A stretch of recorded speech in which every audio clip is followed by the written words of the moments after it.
এই বিশ্ব ধপাত বিৰোধী দিৱস আচলতে পাতিবৰ কাৰণে বৰ্তমান সময়ত এক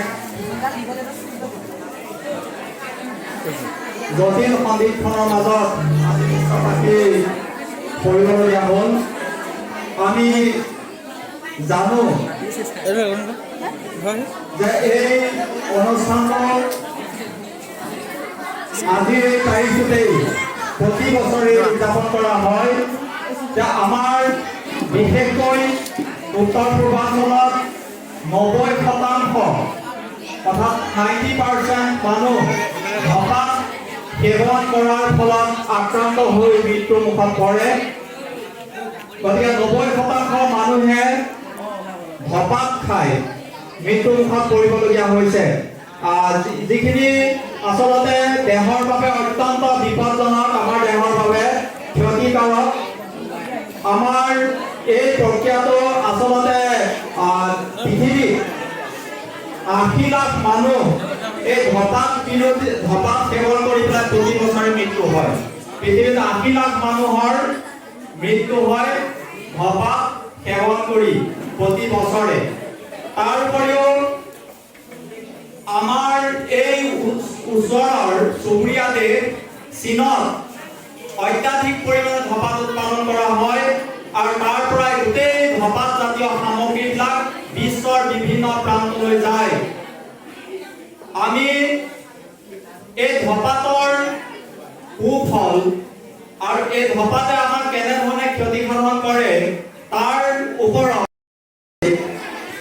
শিক্ষক শিক্ষয়িত্ৰীসকল আৰু আমাৰ ছাত্ৰ ছাত্ৰীসকল, আজি দিনটোত আমি ছাত্ৰ ছাত্ৰীসকলৰ উদ্দেশ্যে অনুষ্ঠানটো আৰম্ভ কৰিছোঁ। আজি আমি অনুষ্ঠানটোত সংকল্প গ্ৰহণ কৰিম।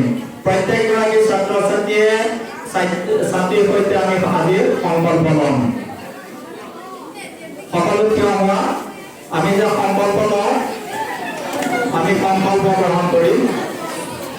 মই পাঠ কৰিম।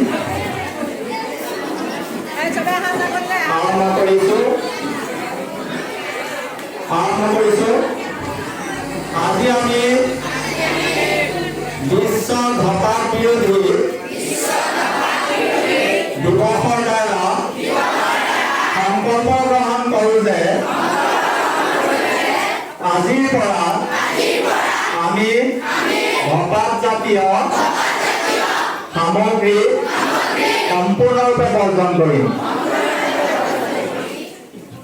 বিদ্যালয় চৌহদৰ ভিতৰত যিকোনো ধৰণৰ ধপাত জাতীয় পদাৰ্থ বৰ্জন কৰিম। শিখৰ, গুটখা আদি দ্ৰব্য সম্পূৰ্ণৰূপে বৰ্জন কৰিম। বিদ্যালয়ৰ নীতি বহিৰ্ভূত কাৰ্য সম্পূৰ্ণৰূপে বৰ্জন কৰিম।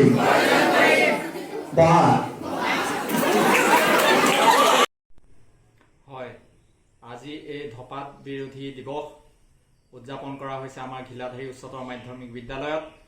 আমি এই ধপাত জাতীয় সামগ্ৰীৰ দ্বাৰা কেনেধৰণে মানৱ জীৱৰ প্ৰতি ভাবুকিৰ সৃষ্টি কৰিছে সেই সম্পৰ্কত ইয়াত মত ব্যক্ত কৰা হৈছে। বিভিন্নজন শিক্ষক শিক্ষয়িত্ৰীয়ে এই ক্ষেত্ৰত তেখেতসকলৰ বক্তব্য প্ৰদান কৰিছে। আমাৰ আজি প্ৰায় 5 সহস্ৰাধিক ছাত্ৰ ছাত্ৰী শিক্ষক শিক্ষয়িত্ৰীয়ে ইয়াত সংকল্পও গ্ৰহণ কৰিছে। যিহেতু 90% মানুহ এই ধপাত জাতীয় সামগ্ৰীৰ বাবে আমাৰ উত্তৰ পূৰ্বাঞ্চলত আক্ৰান্ত হৈছে, গুটকাৰ প্ৰতি আকৃষ্ট হৈছে, যাৰ ফলত আমাৰ এই সুন্দৰ এই উত্তৰ পূৰ্বাঞ্চলৰ বাসিন্দাসকলৰ ভৱিষ্যতৰ প্ৰতি এক ভাবুকিৰ সৃষ্টি হৈছে।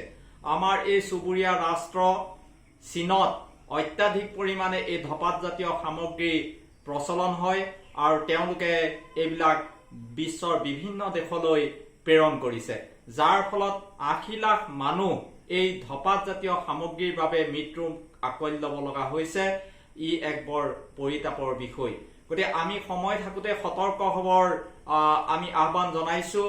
যিহেতু আমি শিক্ষক হিচাপে এই ক্ষেত্ৰত ছাত্ৰ ছাত্ৰীসকলক সঠিক দিশেৰে অগ্ৰসৰ কৰোৱাৰ বাবে আমি সংকল্প গ্ৰহণ কৰোঁ আৰু তেওঁলোকক যাতে সঠিক দিশেৰে সুস্বাস্থ্যৰ অধিকাৰী কৰি আমি তেওঁলোকক শৈক্ষিক বাতাবৰণ তাৰ গঢ় দিব পাৰোঁ তাৰ প্ৰতি আমি চেষ্টা কৰিছোঁ আৰু এই উদ্দেশ্য লক্ষ্য আগত ৰাখি আজিৰ এই অনুষ্ঠানটো অনুষ্ঠিত কৰা হৈছে।